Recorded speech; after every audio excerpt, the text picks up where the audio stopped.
नमस्कार दोस्तों, मेरा नाम है मयूर लुखर। आप देख रहे हैं बियॉन्ड बॉलीवुड प्लस। बात हम करेंगे अक्षय कुमार की फिल्म स्काई फोर्स की, जो 24 जनवरी को रिलीज हो रही है। इसे डायरेक्ट किया है संदीप केवलानी और अभिषेक अनिल कपूर ने। लेकिन उससे पहले मैं चाहूंगा आप हमारे चैनल को सब्सक्राइब करिए at jet speed and don't forget to press the bell icon. Pulwama आतंकी हमले के जवाब में भारत ने पाकिस्तान के बालाकोट रीजन में एक स्ट्राइक किया, जिसके अंदर मैक्सिमम टारगेट तो सब उनके टेरर कैंप्स ही थे। अब इस हमले से पाकिस्तान इतना घबरा गया कि उसने मात्र 60 घंटों में ही जो हमारे विंग कमांडर अभिनंदन है उन्हें छोड़ दिया सही सलामत। अब वीर अभिनंदन ने जो किया, आई एम श्योर हर एक भारतीय सिपाही वही वो भी वही करता इस सिचुएशन में। लेकिन सत्य तो ये भी है कि उनकी release, such early release, it wouldn't have been possible यदि उस समय भारत के पास एक मजबूत सरकार, एक मजबूत आर्मी या आर्म फोर्सेस नहीं होती। और प्लस इस दौर में तो भारत का जो एक इंटरनेशनल क्लाउट है वो भी काफी तगड़ा है। भारत और पाकिस्तान के बीच में 4 युद्ध हो चुके हैं और हर युद्ध के बाद prisoners, there are prisoners of wars. और जब कुछ सीज फायर होता है, डील होती है दो देशों के बीच और फिर प्रिजनर्स एक्सचेंज किए जाते हैं। लेकिन दुर्भाग्य से हर जंग में कुछ ऐसे भी सिपाही होते हैं who are declared missing in action. हमारे एक स्क्वाड्रन लीडर ए.बी. देवैया, वो भी एक ऐसे ही हीरो हैं। 1965 भारत पाकिस्तान की जंग में इन्होंने हिस्सा लिया था। वैसे तो खैर he was on stand by, लेकिन हालात कुछ ऐसे आए कि उन्होंने अपना एयरक्राफ्ट उड़ाया, एक मिस्टर एयरक्राफ्ट लेके वो बॉर्डर पार कर गए और उसके बाद से उनकी कोई खबर नहीं थी। लंबे समय तक ये माना जा रहा था कि he is missing in action. और फिर 1979 में एक ब्रिटिश राइटर जॉन फ्रिकर, उन्होंने एक किताब लिखी, battle for Pakistan the air war of 1965। और इस बुक द्वारा तब जाके कुछ पता चला कि हमारे देवैया साहब के साथ क्या हुआ था। एक शख्स जो देवैया को खोजने में बिल्कुल पीछे नहीं हटे, वो थे एक हमारे ग्रुप कैप्टन O.P. तनेजा। इनकी मेहनत रंग लाई क्योंकि 1988 में A B. Devaiah was posthumously awarded the Mahavir Chakra. और ये भारत के पहले और अब तक के ओनली एयरफोर्स ऑफिसर है जिन्हें ये पुरस्कार पोस्टुमसली दिया गया है। 60 साल बाद देवैया की कहानी एक प्रेरणा बनी है संदीप केवलानी और अभिषेक अनिल कपूर के लिए, जिन्होंने सोचा कि इसके द्वारा हम अपनी पहली फिल्म डायरेक्ट करेंगे। That's called sky force. जैसे देवैया जी की कहानी थी, अब I don't know why film makers वो शुरू के डिस्क्लेमर में लिखते हैं कि this is a work of fiction based on true events. अब maybe because the kind of story it is, शायद यहाँ पे एक रूम था कि आप फिक्शन एलिमेंट करें, बट हमेशा ध्यान रखना चाहिए कि जो भी आप करें दर्शक उसे बिलीव करे और उसके अंदर एक इमोशनल कनेक्ट हो। संदीप केवलानी, इससे पहले उन्होंने is contributed as a writer in films like Bhola and runway 34। दूसरी ओर Abhishek Anil Kapoor, he has been an assistant to Amar Kaushik in films like Stree and Bala. Sky force का जो स्क्रीन प्ले है वो एक कोलैबोरेटिव एफर्ट है between Kewalani, Aamir Kiyan Khan and Carl Austin. Bracket में UK लिखा था इनके नाम के आगे। अब इनके बारे में मैं पढ़ रहा था ऑस्टिन साहब के कि इन्होंने तो शायद ज्यादातर जुग मुंद्रा है उनकी फिल्मों में इन्होंने स्क्रीन प्ले लिखा है। यार स्काई फोर्स का जो एडिशनल स्टोरी और स्क्रीन प्ले या डायलॉग्स है वहां पे क्रेडिट जाता है नरेन भट्ट को। 4 लोगों ने मिलकर इसके स्क्रीन प्ले में योगदान दिया है, लेकिन इनके बावजूद भी जो स्क्रीन प्ले निकल के आता है वो मेरे ख्याल से इतना कुछ मजेदार नहीं है। फिल्म की सबसे कमजोर कड़ी मैं कहूँ इसकी राइटिंग है, और खासकर जो फर्स्ट हाफ की राइटिंग है और इवन द कैरेक्टराइजेशन वो कुछ खास नहीं। और जब आपके लीडिंग एक्टर्स वो भी कुछ इतना अच्छा काम नहीं कर रहे हैं तो फिर तो पहला हाफ झेलना बड़ा मुश्किल हो जाता है और दर्शक जल्दी नाराज हो जाएगा। इस फिल्म के अंदर आपको अमेरिकन टॉम क्रूज की फिल्म टॉप गन, उसकी थोड़ी बहुत परछाई दिखेगी, लेकिन ये जो एफर्ट है उसे तो मेरे ख्याल से बहुत ही बुरी तरह से पेश किया है पर्दे पे। चलिए, एक वायुसेना में ऑफिसर्स को निकनेम दिए जाते हैं, तो पैंथर हो, बुल हो, टैबी हो, ये सब नाम तो ठीक है, लेकिन क्या किसी एयरफोर्स में किसी अफसर को कॉकरोच का निकनेम दिया जाएगा? अब ये जो बेइज्जती है ये तो हमारे एक बड़े अच्छे एक्टर हैं सोहम मजूमदार, उन्हें ये सहनी पड़ती है। एक चीज जो मुझे और हैरान करती कि कैसे जो इनका किरदार है कॉकरोच का, I don't even remember his real name in the film, but cockroach की ये जो खासियत है या खामियां बोले कि फ्लाइट पे जाने से पहले इसे टेंशन आ जाती है, इसके पसीने छूटते हैं और फिर आसमान में तो ये चले जाता है, कलाबाजी कर लेता है, लेकिन जब आता है फिर धरती पे तो फिर ये तुरंत सुसु करने के लिए भागता है। अब बताइएगा, क्या चाहे इंडियन एयरफोर्स हो या कोई भी एयरफोर्स हो, क्या ऐसे इंसान को कोई हायर करेगा एयरफोर्स में? स्काईफोर्स जो टाइटल है, दरअसल मैं पढ़ रहा था कि this is also a title of a polish video game, लेकिन फिल्म के अंदर डायरेक्टर साहब ने बताया है कि जो भारत पाकिस्तान के सरोदा एयरबेस में जाके जो मिशन करता है, एयर स्ट्राइक करता है, उस मिशन का नाम फिल्म के अंदर स्काईफोर्स बताया गया है।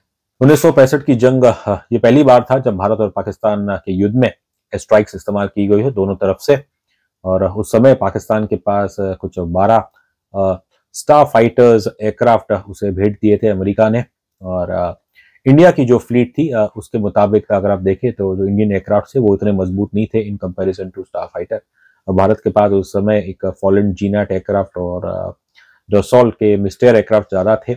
अब स्टार फाइटर और इन एयरक्राफ्ट का कोई मुकाबला तो था नहीं, लेकिन जो हमारे कैप्टन के.ओ. आहूजा अक्षय कुमार वो मानते हैं कि यहाँ पे आपको एयरक्राफ्ट नहीं, मशीन नहीं, बल्कि उसके पीछे जो मनुष्य बैठा है वो उसकी स्किल्स डिटरमाइन करती है कि कौन ये एरियल युद्ध जीतेगा। क्योंकि फर्स्ट हाफ में जो आप एक्शन सीन देखेंगे उसे देख के काफी अचंभित होंगे, और आई एम श्योर जो एविएशन के एक्सपर्ट्स हैं वो तो इस पे डिबेट करने वाले हैं कि क्या ये चीजें लॉजिकली पॉसिबल है कि नहीं, especially with regards to aerodynamics of those aircraft in that era.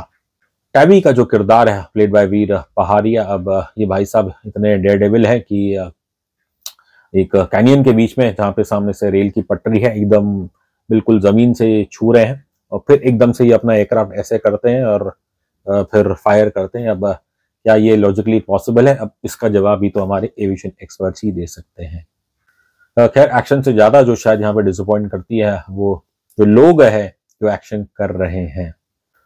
वीर पहाड़िया का जो किरदार है टी.के. विजया और अक्षय कुमार का जो किरदार है K O. Ahuja, they are inspired by real life characters A B. Devayya and O P. Taneja respectively.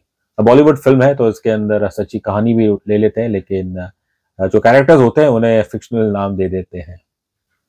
अभिनय की बात करूं तो Akshay Kumar personally I was expecting much more, specially since पिछले साल आप देखें इन्होंने सरफिरा और किल किल में एक इम्प्रूवमेंट दिखाई अपनी एक्टिंग में, और क्योंकि he is playing the role of an air force officer for the first time. वैसे तो खैर आर्मी ऑफिसर वो प्ले कर चुके हैं पहले, पर उम्मीद यही थी कि शायद स्काईफोर्स में अपनी पूरी जान डालेंगे, लेकिन दुर्भाग्य से इनकी परफॉर्मेंस है, खासकर जो फर्स्ट था उसकी परफॉर्मेंस है मैं कहूँगा बिल्कुल फ्लैट है।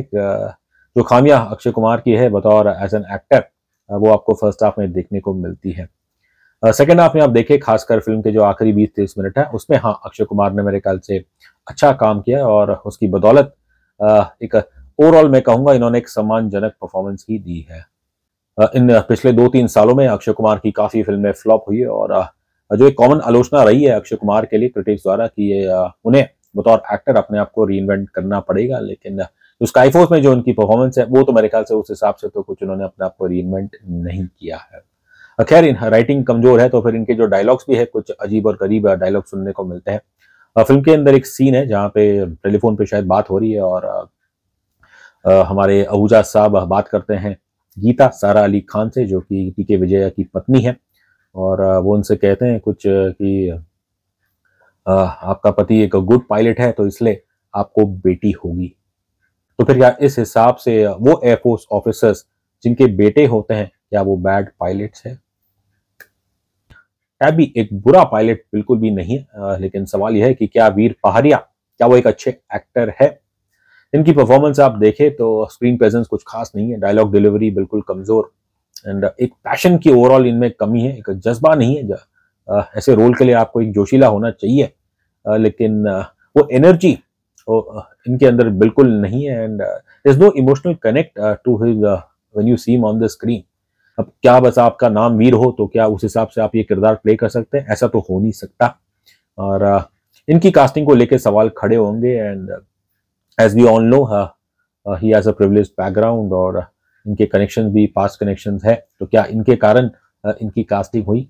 मैं तो बस यही कहूंगा कि the former boyfriend of Sara Ali Khan and the grandson of former Maharashtra CM Sushil Kumar Shinde as an actor Veer Pahariya, उन्हें अभी सफर काफी लंबा करना है। सारा अली खान, उनकी परफॉर्मेंस भी बिल्कुल फ्लैट है, कोई इमोशनल कनेक्शन नहीं है। She plays Geeta, wife of T K Vijaya. अब असल जिंदगी में तो एवी देवैया और उनकी पत्नी सुंदरी, ये तो साउथ इंडियन कैरेक्टर्स है, और इन कंपैरिजन टू देम आप इन्हें देखिए, सारा अली खान एज गीता या फिर पहाड़िया एज विजया। पहली बात तो ऑब्वियसली ये किसी भी एंगल से साउथ इंडियन दिखते नहीं, और इनके स्वभाव, बातचीत हो या ओवरऑल आप इनका पोर्ट्रेयल देखें तो वो कहीं से भी आपको एक साउथ इंडियन का लोग की झलक आपको यहाँ नहीं दिखाई देगी। निम्रत कौर वैसे तो अच्छा काम करती है, लेकिन इस फिल्म में उनके लिए ज्यादा कुछ करने के लिए है नहीं। She plays the wife of Guru captain Ahuja. इस फिल्म में एक एक्टर है जो स्टार्ट से एंड तक काफी अच्छा अभिनय करते हैं, तो वो है हमारे शरद केलकर। सही मायने में तो मैंने तो आज तक कभी शरद केलकर को नहीं देखा है कि बुरी एक्टिंग करते हुए।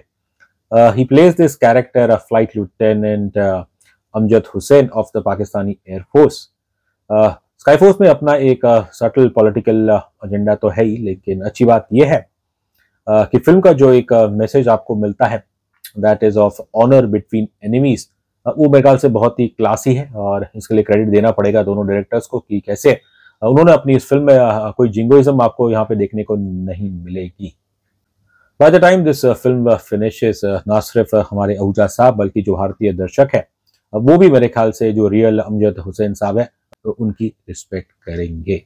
फिल्म सेकंड हाफ में काफी इंप्रूवमेंट आती है, और इसका जो मेरे ख्याल से मुख्य कारण है वो है जो इसकी कहानी, जहाँ की हमारे आहूजा साहब वो विजया को ढूंढने में लगे हुए हैं, और फिल्म के एंड सीन में ऑब्वियसली लोग भावुक हो जाएंगे, आंखें बहेंगी, लेकिन इसका जो मेरे ख्याल से है कारण वो है कि जो सिचुएशन है उसके कारण लोगों की आंखें नम हो जाएगी, and not necessarily through the performance of the actors. ऐसी कहानी में वैसे तो प्लेबैक म्यूजिक की जरूरत नहीं, अनटिल अनलेस बहुत क्वालिटी म्यूजिक है आपके पास, लेकिन दुर्भाग्य से स्काईफोर्स में इसका जो म्यूजिक है, प्लेबैक म्यूजिक, वो बेहद कमजोर है। अब चलिए, इंडियन आर्म फोर्सेस वाले अच्छी जिंदगी जीते हैं, दे पार्टी, दे सेलिब्रेट, वो चीज़ों का सेवन करते हैं, लेकिन ये जो एक गाना है रंग इस फिल्म में, और उसके अंदर जो आप दृश्य देखते हैं कि एक तो कैसे हमारे आहूजा अक्षय कुमार साहब वो एक बड़े से झूमर पे चढ़ के नाच रहे हैं, और फिर बाद में जो आहूजा जी और बाकी ऑफिसर्स अपनी अपनी पार्टनर्स के साथ जैसा डांस स्टेप कर रहे हैं, वो मुझे कुछ उचित नहीं लगा। अब कहते हैं कि हमारे आर्म फोर्सेस सेलिब्रेट दम के करते हैं, लेकिन इनकी सेलिब्रेशन में भी एक डेकोरम रहता है, वो डेकोरम मुझे इस कम से कम फिल्म में तो देखने को नहीं मिला। मनोज मुंतशिर और सिंगर बी प्राक, इनका इस फिल्म में जो गाना है माए, वो तो मेरे ख्याल से एक it is not even 1% of तेरी मिट्टी, जो इतना बढ़िया पेट्रोटिक गाना था फ्रॉम द फिल्म केसरी। चलिए, स्काईफोर्स में ढेर सारी खामियां हैं, लेकिन इन सब के बावजूद I think one can not question कि जो नियत है अक्षय कुमार, संदीप केवलानी और अभिषेक अनिल कपूर की, and that was basically to honour the memory of squadron leader A B Devayya. और बस मैं चाहूंगा कि दर्शक भी उन्हें श्रद्धांजलि दे बाय वॉचिंग स्काईफोर्स। रही बात रेटिंग की, तो मैं देता हूं स्काईफोर्स को 5 में से केवल 2 स्टार्स।